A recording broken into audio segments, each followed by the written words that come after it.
So imagine this. It's Game 7 of the 2019 Stanley Cup Final. And the St. Louis Blues, well, they're playing for the first championship in their history. And they also have a rookie goaltender, Jordan Binnington, who had actually been written off by many.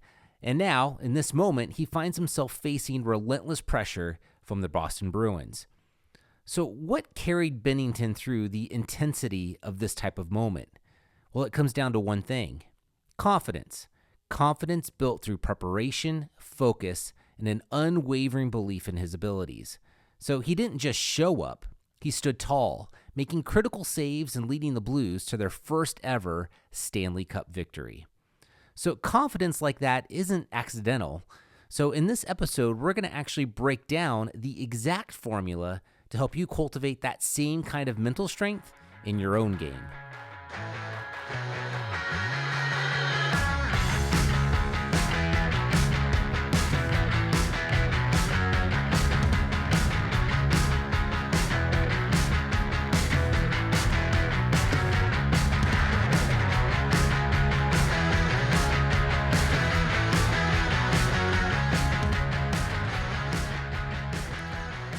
Hi, I'm Scott Schwertly, an identity architect at GritBase, where I help hockey players just like you reshape their identities to achieve elite, battle-ready performance on the ice. And I'm also the host of this podcast, Hockey Combat Mindset, which is dedicated to helping you become mentally equipped for the toughest challenges. So this podcast, it's all about preparing you to win the war in your mind, sharpen your focus, and develop the unshakable confidence needed to dominate every battle on the ice. Welcome. I'm glad you're here. So in this episode, we are going to unpack the confidence formula, and we're going to do this on the other side.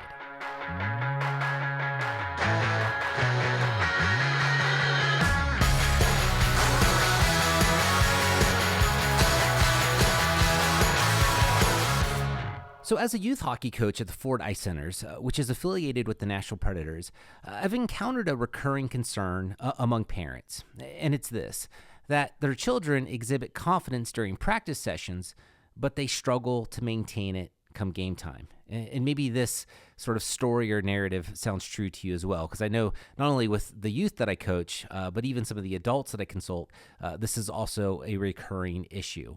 So confidence, this intangible yet vital aspect of an athlete's performance, it's what everybody is chasing, because we all know deep within our core, it's something that we want, it's something that we desire, but not all of us really know exactly what we can do to obtain it. And so that's the purpose of today's episode. Specifically, what I want to do is walk you through 3 key strategies that as a hockey player you can utilize to generate and maintain confidence both on the ice and off the ice. So we're just going to go through these 3 key strategies, and we're going to kick off here with number 1, which is really dialing in to your previous success and tapping into that. So confidence is often rooted in your past successes, which is why you want to tap into that previous success. So for me, this journey began with my decision to challenge myself by participating originally in the sport of triathlon, which I did in my former life. In fact, that goes all the way back to really like 2010, 2011. And at the height of that, it was around 2012, 2013. So like any triathlete, kind of going through that triathlon journey, I started with a sprint distance, then progressed to the Olympic distance, and then began to start facing some more serious challenges as I then tried to move into a half Ironman with the goal to eventually get to a full Ironman. So obviously didn't stop there. I had this desire to want to go further than a half Ironman. So I set my eyes on that ultimate challenge, which was a full Ironman. So if you're not familiar with triathlon, maybe I should have prefaced with this a little bit earlier.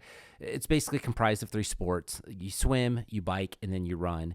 So this full Ironman that I wanted to achieve basically consisted of those 3 disciplines. So it was a 2.4 mile swim. It's been a while since I've done this. 2.4 mile swim, get out of the water, 112-mile bike ride, and then you finish with a 26.2 mile run, or AKA a marathon. So it's a long day. They give you 17 hours to complete it, and I believe I did my first one It was like 12 hours and some change. Ended up enjoying that experience. I wanted to prove to myself I could do it again. I ended up doing a second Ironman. But all that to say, it was a very grueling, intense process. In fact, many months of long training hours, having setbacks, injuries, all kinds of different things. I mean, if you're swimming, biking, and running, there's bound to be something that's going to happen. So whether it's falling off your bike or dealing with leg cramps or issues from the run or arm and back issues from the swim, lots of different things, even kind of the fourth discipline, which is dialing in nutrition, but lots of challenges, lots of setbacks, lots of trial and error, but all of those experiences made me a stronger athlete. And because of this, it fueled my confidence, and I was able to build upon, overcoming those setbacks. Or if I even go back to my race distances, be able to complete a sprint, then an Olympic, and then a half. All of those successes gave me the confidence. It gave me the self-belief I needed to eventually cross the finish line of doing my first full Ironman. So when you think about it, each race, each experience, all of these created the foundation which I built my confidence. So again, from conquering the sprint distance to the Olympic to the half, all of those, again, culminated to my ability to eventually cross the finish line of a full Ironman.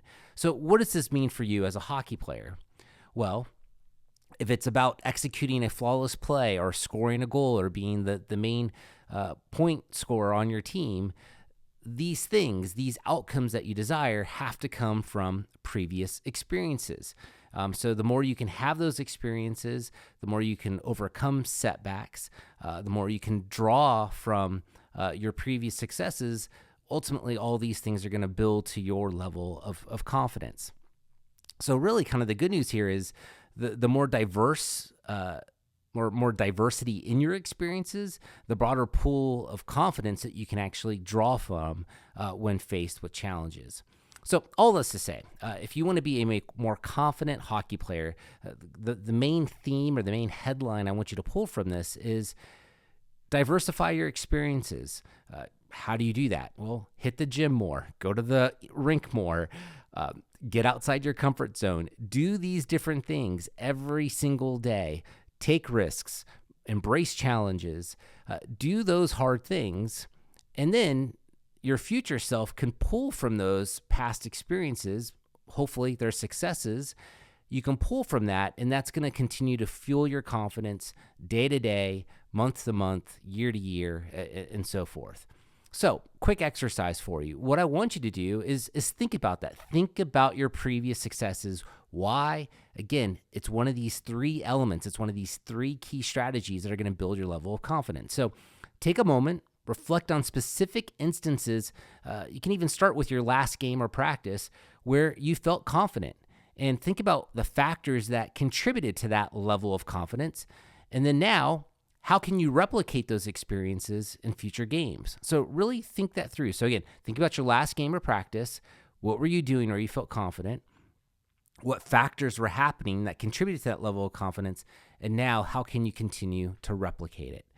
All right, so that's about pulling from your previous success. If you can do that, that's a really critical component of, again, building your level of confidence as a hockey player. All right, let's talk about number 2, which is not rocket science here, but it's vital, and that's planning and preparing. So as my triathlon journey progressed, each race not only tested my physical endurance, but it also required meticulous preparation in really 3 key disciplines, as I mentioned earlier. So swimming, cycling, and running. So countless hours were spent in the pool or open water, on the bike, and really pounding the pavement, running. And all of these things, they became part of my routine. They became part of my new normal. And so the process ultimately became familiar and almost second nature. And so again, just given my nature, as I mentioned, I meticulously planned my workouts. I focused on specific aspects of each discipline and looked for areas where I can close the gap and improve my performance, again, whether that was in swimming, cycling, or running. So thinking back on it, whether it was, refining my swimming technique or mastering my efficiency on the bike or, building my endurance on the run, every session brought me one step closer to my goals. And so as the weeks passed, the once daunting tasks of swimming, biking, and running long distances, well, they became ingrained. They became part of just who I was. And the beautiful thing in this is I ultimately felt prepared and I felt ready. So when you think about confidence, it's not merely a byproduct of talent. Rather, it's a result of diligent planning and preparation, which is the main theme here that I want to drive home. So hard work, it breeds familiarity, and familiarity breeds confidence. And so as a hockey player, you've got to approach every practice, every game, every opportunity to play with a sense of purpose. And focus on areas of improvement and continue to sort of hone in your skills. Again, take the same discipline I applied to triathlon and apply it to the game that we love, which is hockey. So by setting clear goals and consistently putting in the effort to achieve them, you as a player can build a solid foundation of confidence in those practice environments that can carry over into game situations. Okay, so the exercise that I would encourage you to do here is think about what steps you can take right now to enhance your planning and preparation for upcoming games or practices. So consider aspects such as your physical conditioning, your skill development, mental preparation. There's plenty of opportunities. In fact, I assume that if you're listening to this podcast, you've got the physical and the skill stuff down. You want to work on the mindset stuff. So there's a huge opportunity right there to plan and prepare, at least from a mental standpoint. So again, what things can you do right now that can enhance your level of planning and preparation? So for instance, do you have a pregame routine? Do you have a postgame ritual? There's opportunities right there to plan and prepare, to think about the game that's coming up. What do you need to do? Are you breathing? Are you practicing visualization? After a game, are you documenting what you did well, what you did that needs improvement? Plenty of opportunity there to, again, plan and prepare. So at this point, we're talking about key strategies here to build your level of confidence, not only build it, but maintain it. And we're calling this sort of the confidence formula. Number one is you want to draw from previous success. Number two, you want to plan and prepare. We're going to take a quick break here, and we'll come back and talk about the third one on the other side. Discover your hockey player type in just 3 minutes. Are you the tenacious bear or perhaps the agile cheetah? Introducing Primal Score, our free assessment to help you unleash your inner beast. It's time to take the limiter off your potential. Claim your edge by taking this fast and free assessment that's designed to help hockey players just like you achieve their full potential. Go to yourprimalscore.com to get your personalized results. Again, that's yourprimalscore.com. All right, so welcome back. All right, so at this point, we've talked about 2 of the 3 key strategies to build and maintain your confidence. Let's now conclude here by talking about the third one, and that is have a positive self-image. So again, I'm going to continue to use triathlon here as sort of the bedrock or the foundation for our discussion. But embracing my identity as a triathlete, well, that was a really immensely rewarding process. And so by doing this, I did find that it was difficult first, since years going into it, I actually identified myself as kind of a long distance runner. I did a lot of marathons, half marathons. Never thought I would really be a triathlete. So that was a paradigm shift for me. So I did have difficulty with first, but once I made the pivot, everything changed. It sharpened my focus. It gave me a newfound sense of identity and purpose. And just like hockey, defining oneself as a player, somebody with the specific skills and strengths, it can really greatly enhance your level of confidence on and off the ice. So, if you like to go to a stick and puck or an open hockey and you just kind of look at yourself as recreationally playing hockey rather than you are a hockey player, there's a big difference between those two mindsets. So what you want to be doing here is, last episode we talked about the be, do, have. Like, if you want to be an amazing, great, good, fantastic hockey player, then be that hockey player. let that be part of your identity. Let that be who you are. You are a great hockey player, and embrace that identity.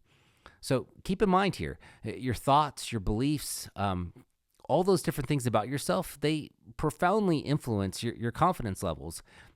In fact, my friend and mentor, Dr. Saul Miller, who's actually a very respected authority in sports psychology, he really emphasizes the importance of the need to cultivate a positive self-image. In fact, one technique that he recommends is to practice daily affirmations, and it's something I subscribe to as well. And that's, look at yourself in the mirror and repeat statements like, I am a good hockey player, or I have the head, heart, hands, and wheels.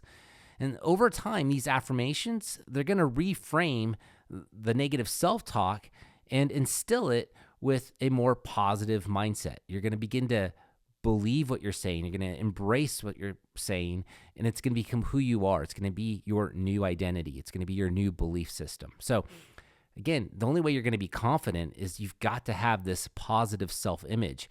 The other two, you may plan and prepare.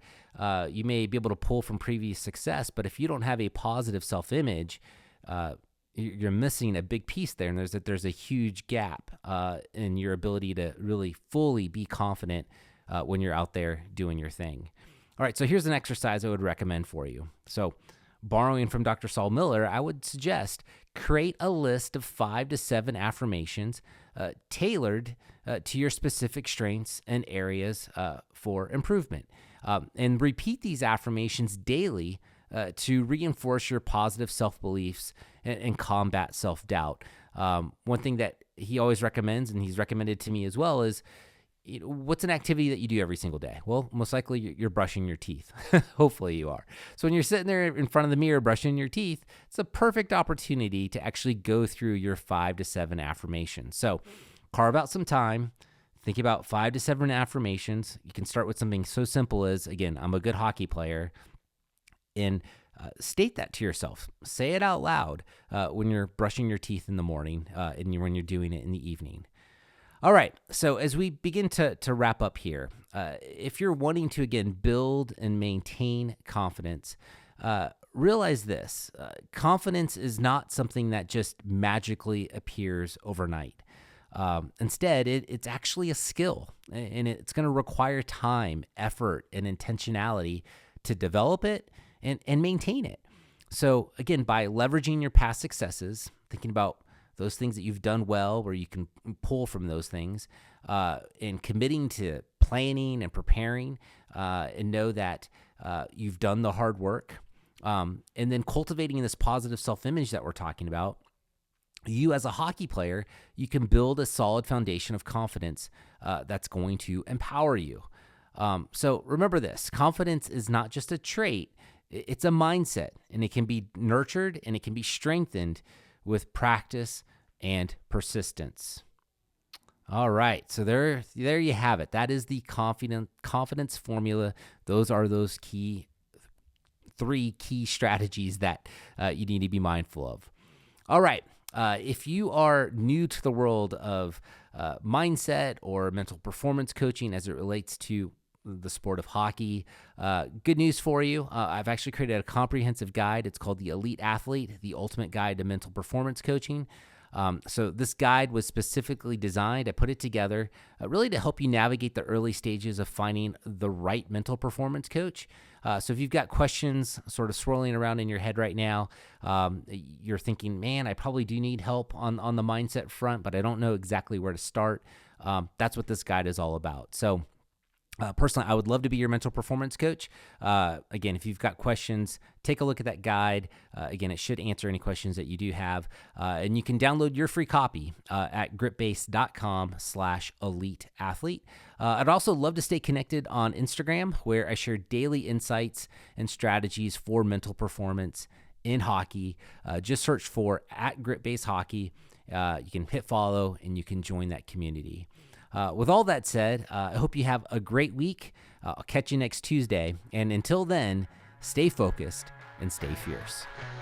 You have been listening to the Hockey Combat Mindset Podcast with Scott Schwertly.